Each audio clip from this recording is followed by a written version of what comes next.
మాజీ ముఖ్యమంత్రి వైసీపీ అధినేత వైఎస్ జగన్మోహన్ రెడ్డి గారు క్షేత్రస్థాయిలో పర్యటనలకు సిద్ధపడుతూ ఉన్నప్పుడు దానికి సంబంధించిన రూట్ మ్యాప్ కూడా వైసీపీ రెడీ చేస్తుంది. And at the same time కొన్ని సీరియస్ ఇష్యూస్ మీద, ప్రజా సంబంధిత విషయాల మీద అండ్ వాళ్ళ పార్టీ వాళ్ళకి సంబంధించిన నాయకులు అరెస్ట్ అయ్యి జైలుకు వెళ్తూ ఉంటే వాళ్ళను పరామర్శించడం, మొత్తం మీద అయితే జగన్మోహన్ రెడ్డి గారు జనంలో బిజీ అవుతూ ఉన్నారు.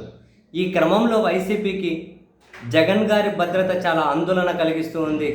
జగన్మోహన్ రెడ్డి గారి భద్రత విషయంలో చంద్రబాబు నాయుడు గారి నేతృత్వంలోని కూటమి సర్కార్ అలసత్వం ప్రదర్శిస్తుంది అని చెప్పే ఆందోళన వైసీపీకి పెరుగుతూ ఉంది. దానికి సాక్ష్యాలు లేకపోలేదు. గుంటూరు మిర్చి యార్డు రైతులను పరామర్శించడం కోసం, వాళ్ళ కష్టాలు బాధలు వినడం కోసం అని చెప్పి జగన్ గారు వెళ్తే జగన్ గారు వెళ్ళిన ఎఫెక్ట్ కనిపించింది. ముఖ్యమంత్రి గారు సమీక్ష చేశారు, ముఖ్యమంత్రి గారు కేంద్రానికి లేఖ రాశారు, ముఖ్యమంత్రి గారు దీని మీద స్పందించారు, ఆదుకుంటామన్నారు. సరే, అది అది అది మరో ఆస్పెక్ట్. జగన్ గారు అక్కడికి వెళ్తే పోలీసులు ఒక రకంగా బహిష్కరించినంత పనిచేశారు. అక్కడ ఒక కనీస భద్రత కూడా కల్పించలేదు. దీని మీద వైసీపీ గవర్నర్ దగ్గరికి వెళ్ళి ఫిర్యాదు చేశారు, గవర్నర్ గారికి. అండ్ ఎంపీ మిథున్ రెడ్డి గారు అయితే కేంద్రానికి లేఖ రాశారు కూడా.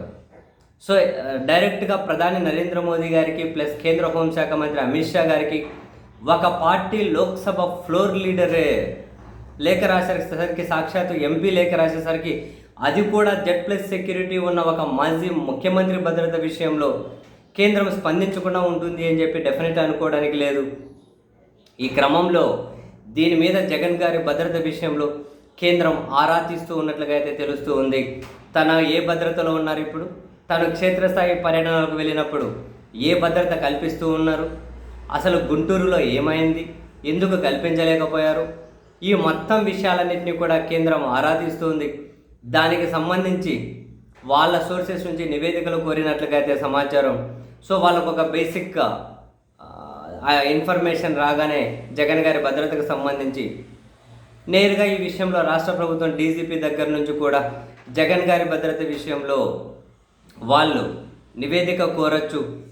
వాళ్ళు కూటమిలో, అంటే వాళ్ళు భాగస్వామిగా ఉన్న కూటమి ఆ సర్కార్ మీదే ఏకంగా ఇంత తీవ్రమైనటువంటి ఆరోపణలు వచ్చేసరికి చంద్రబాబు సార్ అంటూ ఉన్నారు కదా, ముఖ్యమంత్రి గారు జగన్ గారు వెళ్ళడం ఇల్లీగల్ అని. అంటే ఒక రకంగా భద్రత కల్పించకపోవడాన్ని ముఖ్యమంత్రి గారే సమర్థిస్తూ ఉన్నారు కదా. ఈ విషయంలో మరి కేంద్రం రాజకీయం చేస్తుందని చెప్పి నేనైతే అనుకుంటలేను. జగన్ గారి భద్రత విషయంలో ఆరా తీస్తూ ఉన్నారు కాబట్టి, భద్రత వైఫల్యం ఉంది అని చెప్పి వాళ్ళ పార్టీ ఆందోళన వెలిబుచ్చుతూ ఉంది కాబట్టి, మోస్ట్ ప్రాబబ్లీ జగన్ గారి భద్రత విషయంలో కేంద్రం పాజిటివ్గానే స్పందిస్తుంది అనే సంకేతాలు అయితే కనిపిస్తూ ఉన్నాయి. ఒకవేళ కాదు కూడదు అని జగన్ గారి క్షేత్రస్థాయిలో మరింత చొచ్చుకుపోకుండా కొంతవరకు అయినా కంట్రోల్ చేయాలి అని చెప్పి రాష్ట్రంలో అధికార కూటమి భావిస్తే, మరి కేంద్రం ఏదైనా పాజిటివ్గా తీసుకోబోయే నిర్ణయం మీద అడ్డుకట్ట వేసినా కూడా ఆశ్చర్యం లేకపోవచ్చు. ఎక్కడైనా రాజకీయమే, ఏ స్టేజ్ వరకు అయినా చేయొచ్చు. ఒక నాయకుడి భద్రతను పణంగా పెట్టి కదా, అది ఎవరికైనా ఇబ్బంది. ఈరోజు జగన్ గారికైనా ఇబ్బంది, రేపు చంద్రబాబు గారికైనా ఇబ్బంది, లేదు కేంద్రంలో అయినా ఈరోజు మోడీ గారికైనా ఇబ్బంది, రేపు ఎల్లకాలం ఒకే ప్రభుత్వం ఉండదు కదా. ఎక్కడైనా మార్పు సహజం, ఈరోజు కాకుండా కాసింత లేట్ అయినా కూడా. సో ఫస్ట్ నాయకుల భద్రత విషయంలో ఎక్కడా కూడా ఎవరు రాజీ పడకూడదు, అటువంటి విషయంలో ఎవరు రాజకీయం చేయకూడదు. అందుకనే కేంద్రం ఆరా తీస్తుంది అనేది నిజం.